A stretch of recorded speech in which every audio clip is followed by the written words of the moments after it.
وہ بھی خواہشات کے پیچھے. نفس کہیں یہ تو نفس اس کا حاکم ہے، عقل حاکم نہیں ہے، خواہشات حاکم ہے. تو اس وقت انسان ہو جاتا ہے غلام خواہشات کے، خواہشات کا غلام بن جاتا ہے انسان. افرأیت من اتخذ الہہ ہواہ، کیا آپ نے اس شخص کو دیکھا ہے، پیغمبر اسلام سے خدا متعال نے، کیا آپ نے اس شخص کو دیکھا جس نے اپنی خواہشات کو خدا بنایا ہے؟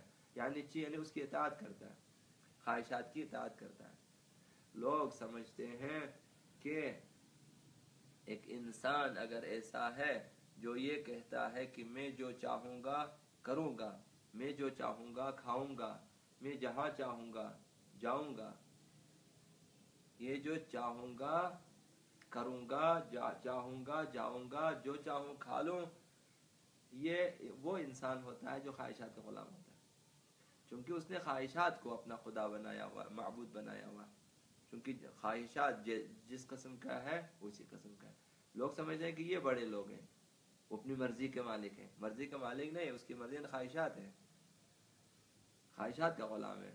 انسان مومن ایسا نہیں ہوتا. انسان مومن ہمیشہ خداوند متعال کو، خالق یکتا کو مد نظر رکھتا ہے کہ وہ کیا چاہتا ہے.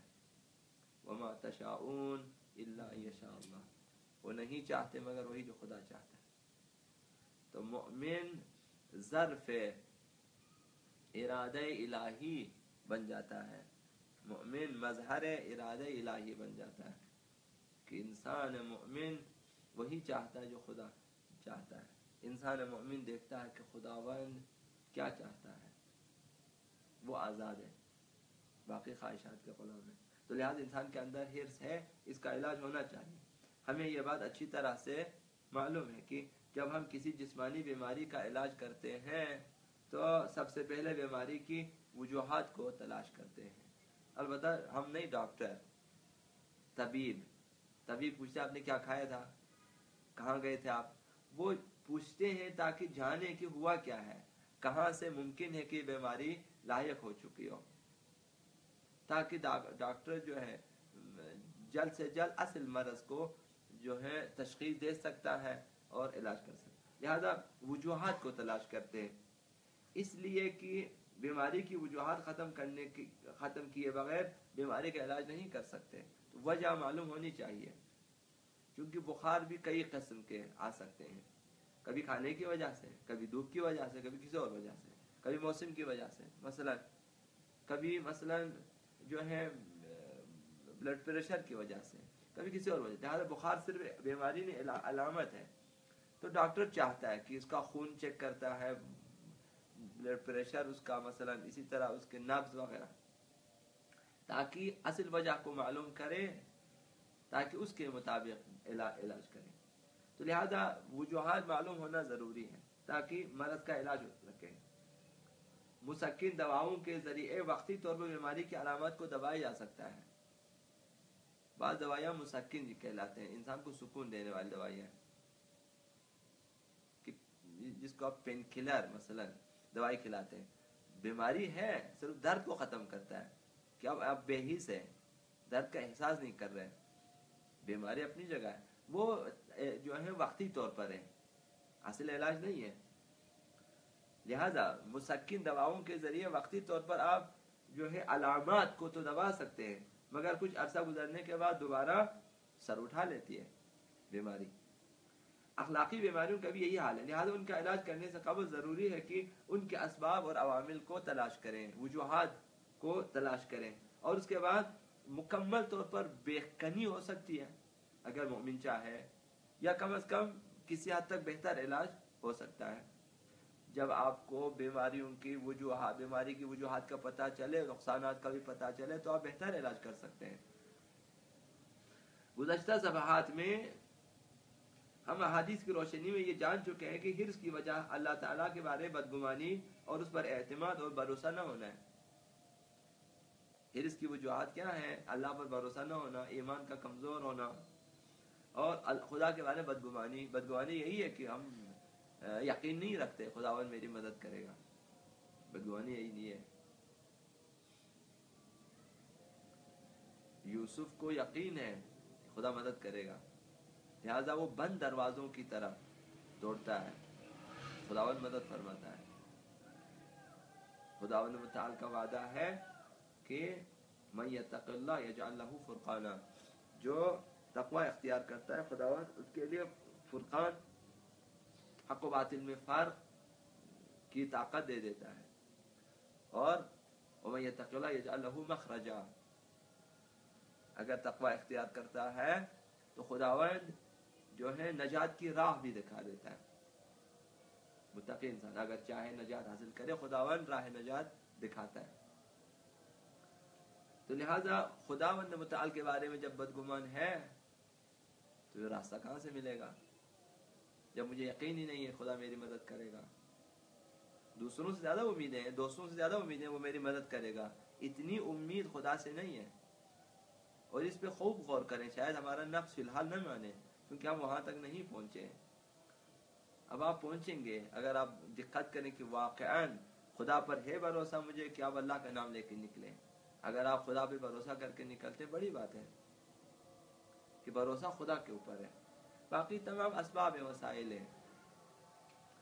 تو لہذا حرص کی وجوہات کیا ہیں؟ اللہ بدگمانی، خدا پر اعتماد کرنا ہونا، بھروسہ کرنا ہونا، جس کی وجہ سے توحید افعالی کی بنیادیں انسان متزلزل ہیں۔ توحید افعالی اس نے عرض کیا کہ کائنات میں مؤثر خدا ہے، یہ توحید افعالی ہے کہ لا مؤثر فی الوجود الا اللہ، ہر حرکت میں محرک خدا ہے، ہر متحرک شے میں حرکت خدا کی ہے، محرک خدا ہے۔ پتا بھی ہلتا ہے خداوند متعال ہلاتا ہے، اگر گندم کا دانہ زمین سے نکلتا ہے خداوند متعال نکالتا ہے، بارش کا قطرہ آسمان سے گرتا ہے خداوند متعال گراتا ہے، پرندے اگر ہوا میں معلق ہیں خداوند انہیں فضا میں حفاظت کرتا ہے اور رکھتا ہے وہاں پہ۔ قرآن میں آیا کہ کون انہیں زمین اور آسمان کے درمیان معلق رکھتا ہے، نظام الہی ہے۔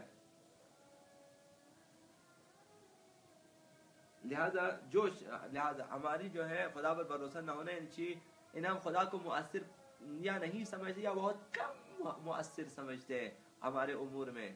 لہذا کیا کرتے ہیں جب بھی کوئی خرابی وغیرہ نقصان وغیرہ ہوتا ہے ہم کیا کرتے ہیں؟ کسی اور کے اوپر تہمت لگاتے ہیں، یہ اس نے کیا ہے،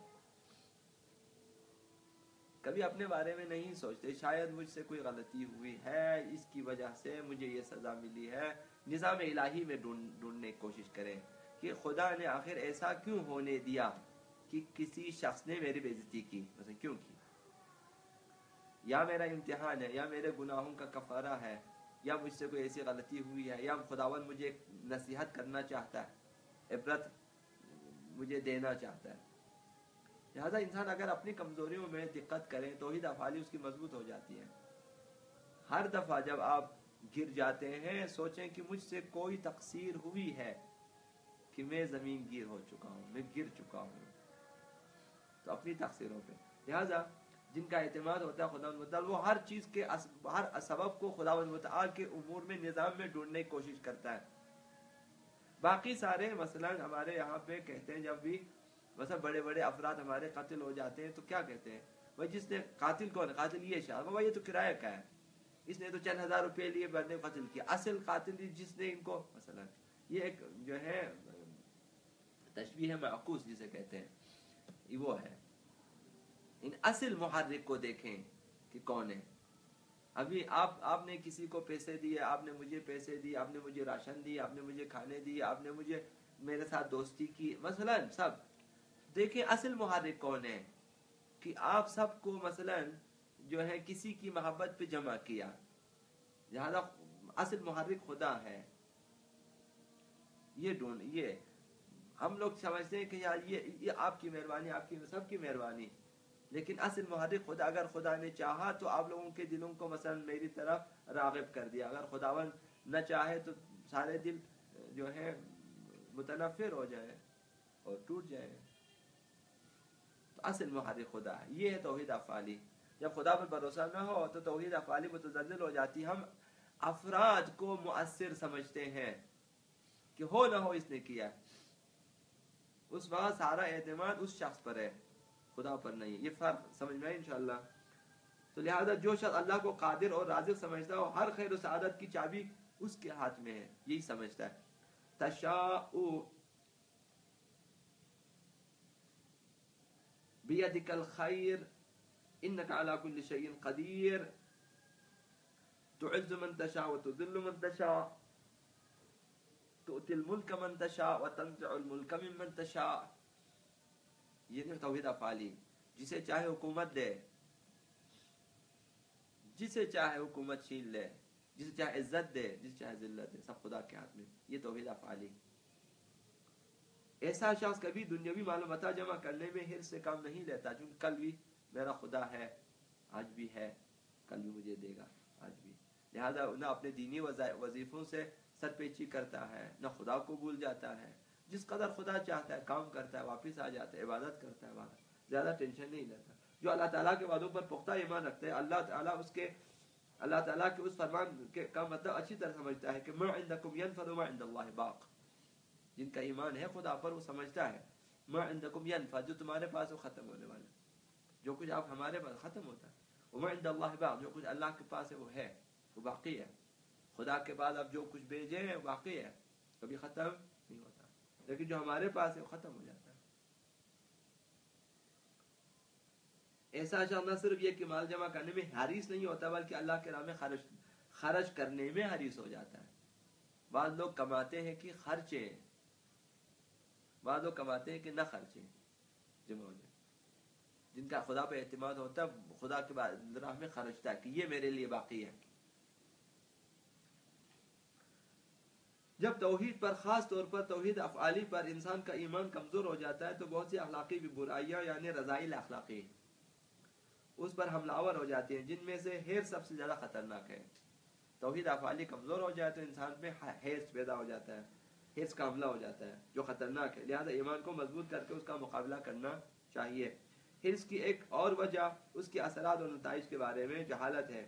انسان کو نہیں معلوم کہ حرص کے کیا کیا نقصانات ہیں. لہذا اگر انسان کو علم ہو کہ حرص کے نتیجے میں اس کی زندگی کا سارا سکون برباد ہو جائے گا, حرص کی وجہ سے, لالچ کی وجہ سے, اور یہ کہ حرص انسان کو ابدی رنج اور زحمت میں مبتلا کر دیتا ہے. حرص کی وجہ سے معاشرے میں انسان کی عزت تباہ ہو جاتی ہے. حرص کی وجہ سے انسان مال و دولت کی فراوانی کے باوجود فقیروں جیسی زندگی گزارتا ہے, خوف میں زندگی گزارتا ہے, ٹینشن میں زندگی گزارتا ہے. جب آپ گاڑی خریدیں, گاڑی خریدنے سے پہلے تک آپ میں ٹینشن کم ہے, جب آپ نے خرید لیا پھر ٹینشن زیادہ ہو جاتا ہے. اب اس گاڑی کو کون چلائے, اس گاڑی کا پیٹرول کا بندوبست, اس کی گیراج کا بندوبست, اور ماہوار 2 مہینے بعد اس کی سروس کا, پھر اس کے کاغذات وغیرہ وغیرہ وغیرہ, کتنے ٹینشن پیدا ہو جائے. اگر کہیں یہ مثلا دیوار کے ساتھ لگ جائے, کہیں کسی گاڑی کے ساتھ اس کا کریش ہو جائے, انسان کو ٹینشن رہتا ہے. آپ کو پتہ ہے گاڑی کا ایک روغن اگر خراب ہو جائے پھر مثلا اس کی کتنی قیمت ہوتی ہے. وہ گھر کی طرح روغن تو نہیں ہے, مثلا گاڑی کا جو ہے روغن الگ سے. تو اسی طرح ٹینشن مبتلا ہو جاتا ہے. حتیٰ اگر پیسے بھی زیادہ ہوں, ایک ٹینشن ہے کہ اس نے دیکھ لیا کیا ہوگا, اس نے دیکھ لیا میں اس کو کہاں رکھوں, کہاں چھپا لوں. آپ بینک میں بھی رکھتے ہیں, اگر زیادہ پیسے ہیں گورنمنٹ آپ سے حساب کتاب پوچھتا ہے پھر بھی ٹینشن ہے. بہرحال انسان کا سکون اٹھا لیتا ہے, لہذا فقیروں جیسی زندگی گزارتا ہے. دنیا میں مال جمع کرنے کی تکالیف وہ اٹھاتا ہے اور آخرت میں حساب کتاب وہی دے دیتا ہے, لیکن مال و دولت سے لطف اندوز دوسرے لوگ ہو جاتے ہیں. اگر انسان حرص کے ان اثرات کو مد نظر رکھے تو انسان کم حرص کرے گا, لالچ کم کرے گا.